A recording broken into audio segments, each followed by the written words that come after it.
নবীজি শেষ সময় একটা কথা বলে গেছে, তোমরা সাদার উপর কালো কখনো মানে প্রভাব বিস্তার করবে না, কালোরাও কখনো সাদার উপর প্রভাব বিস্তার করবে না, আরবরা কোনোদিন নন আরবের উপর প্রভাব বিস্তার করবে না, নন আরবরা কোনোদিন আরবের উপর প্রভাব বিস্তার করবে না। নবীজি ক্লাসিজম বা রেসিজম একদম দেখতে পারতো না, একদম না। এবং কি আল্লাহ তাআলা যখন কুরআন নাজিল করছে, তিনি কিন্তু কখনো বলে নাই মুসলিম, এটা বলে নাই, হে বলছে যে হে আল্লাহর বান্দাগণ বা পুরা জাতির উদ্দেশ্যে কিন্তু আমাদের কোরআনটা নাজিল দিছে। কিন্তু এরা করলো কি, ধর্মের নামে, এইটার নামে, কালোর নামে, সাদার নামে সবকিছু কি করলো, খণ্ড বিখণ্ড করে দিচ্ছে যাতে ওরা রুল করতে পারে। তুমি একটু কখনো চিন্তা করে দেখো, এই যে প্যালেস্টাইনে যে বাচ্চা মাগুলোর সাথে যে কি করা হয়, নির্মম টর্চার করা হয়।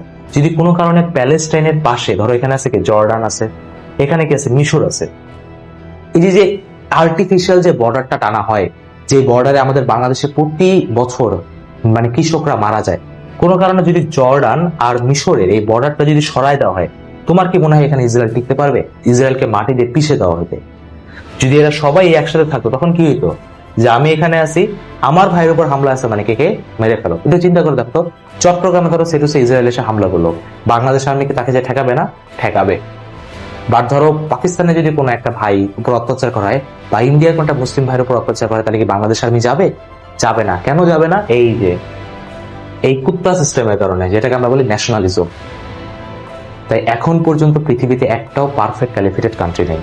যদি ক্যালিফেটেড কান্ট্রি থাকতো তাহলে এই প্যালেস্টাইনের এই মুসলমান ভাইদের অত্যাচার সহ্য করতে হতো না, কারণ তারা জানতো আমাদের ক্যালিফেটেড সিস্টেম বা ইসলাম কি বলে, এক উম্মাহ, পুরাটাই আল্লাহর ভূখণ্ড, এখানে কোনো খণ্ড বিখণ্ডের ভাগ নেই। আর এইবার বুঝতে পারছেন কেন বাংলাদেশ এতগুলা, মানে পৃথিবীতে এতগুলা দেশ, আজকে কি ক্লিয়ার হয়েছে? পৃথিবীতে এতগুলা দেশ ভাই ছিল না, বানানো হয়েছে। কেন বানানো হয়েছে? যাতে আমাদের উপর অত্যাচার করা যায়। এখন আমাদের উপর অত্যাচার করে কি, সিস্টেমে করে। আগে করতো কি, চাবুক দিয়ে গায়ের উপর হিট করতো, এখন করে কি সিস্টেমে হিট করে, ডিরেক্ট না, ইনডাইরেক্ট করে। বুঝতে পারছেন? এবং এটার ভুক্তভোগী কি আমাদের বাবা মারা সবচেয়ে বেশি। তুমি যখন জব ফিল্ডে যাবে তখন তোমার উপরও ভাই এটা রিফ্লেক্ট করবে।